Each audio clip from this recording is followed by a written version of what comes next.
Now, I'm going to take this time to do something that I promise I won't do a lot of in my videos. In fact, I may speed through this part, but I'll make it into a separate video. And in this, I'm going to talk about the ending. So, let me tell you a thing. The story itself is very interesting. It sets it up to be an unraveling of Fujiko's past. Something that she herself admits is a bit shrouded over in mystery in the beginning. So you assume that you are going to be looking back through Fujiko's past as she starts to unravel it in her exploits and everything. And you assume that everything might be connected when you find out that, she has this past. She's having flashbacks. She doesn't really understand things from her past, and she wants to know why at a certain point. And you just start to think, like, is there more to this woman than just nakedness and thievery? Is there something deep, dark in her that we don't know about? And for a while it does. It seems that way. You learn that Fujiko was a part of experiments when she was younger, resulting in some very graphic imagery, I might add, of little girls, including Fujiko, being experimented on and maybe possibly molested by the guy who was doing them. I'm not quite sure, but I am assuming. Also trigger warning for those of you who have been through something like that. If you have, then this show does have it. And if you are easily set off by it, then I recommend that you do not watch it at all. Read summaries of the show. Watch this review, because some of it was a bit much for me. I can only take so much.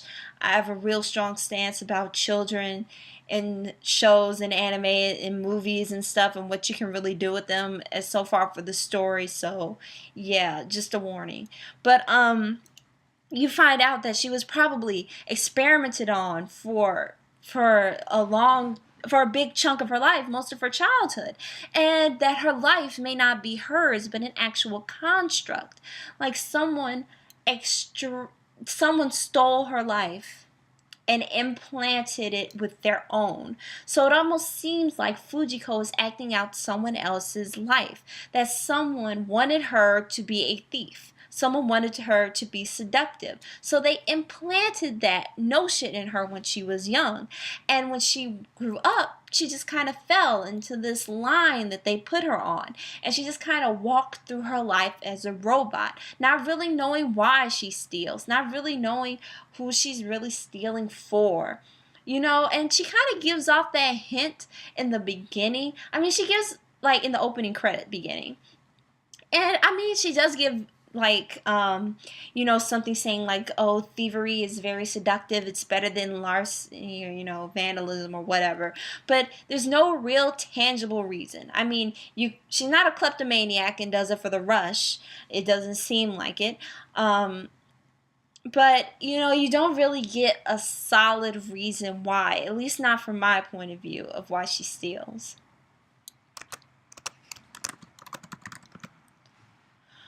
So while you're thinking that Fujiko may actually have even more deep-rooted problems, as the series lets you know, you get to the final episode only to have a complete bait and switch. It turns out that Fujiko is completely fine. She's fine. It's some other poor woman who was actually the one being experimented on and had her life stolen from her.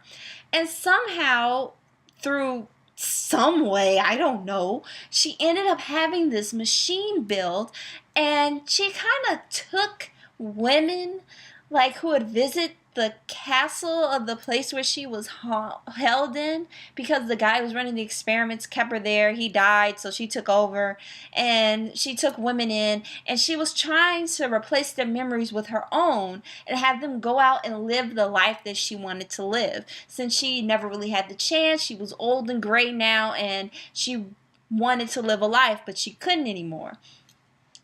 And you find out that Fujiko was one woman like this. So you realize that Fujiko visited the house as a maid. So it sets you up to go like, oh, well, okay, so she may not have been experimented on when she was younger, but she started out as just a regular maid. She was just a regular person who came in and then all of a sudden had the notion to go steal or live out this life this woman wanted to live through however she did it, and she's still kind of a puppet. Oh my goodness. Oh wow, this is really interesting. You know, her life was not hers, it was stolen from her, just like this one, and I wonder how she's gonna react. But no. Turns out Fujiko was disguised as a maid, and she planned on stealing some treasure thing that you'll find out if you watch the show, that it was hidden in there. I think it was the drug that whatever the guy was making was producing. That was the treasure. And she was there for that. She had always been a thief, forever a thief, and the only thing she did was repress the memories that this other woman tried to force in her. Fujiko has just been living her life, and the entire secret of the show was a complete waste of time.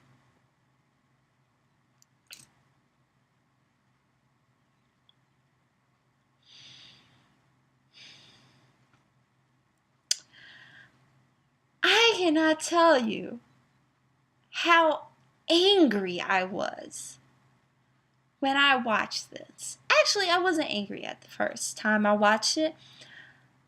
I just kind of sat back and I let it sink in what happened. And oddly enough, because I was watching this in art studio, taking a break from drawing, one of my friends, who's actually from Japan, he's studying abroad here, he came by and we've bonded over anime before, and we're both actually really big Lupin fans. Like, I had no idea until I think I mentioned something about Lupin once, and you know, he got really excited. So I told him I just got through watching the series, and he's like, oh yeah, the new one. How did you like it? How'd you like the ending? And I looked at him and I said, well, it wasn't ending. And he said, yeah, it was. And I replied, I don't know how I feel about it. I have to let this sink in. I'll let you know in a couple of days. So when we met back up Monday after class, you know, he came up and said, well, hey, have you thought about it? And I said, yes. And I told him I felt cheated. And I do. I feel completely cheated. I felt like the Kurositsuji 2 ending happened all over again. You had a great setup for a show, a really interesting twist, albeit it was pushing the limit a bit, or for me at least, but it was interesting nonetheless. And it all amalgamated to what? What? Complete and utter nothingness. Fujiko did not learn anything. Fujiko did not change.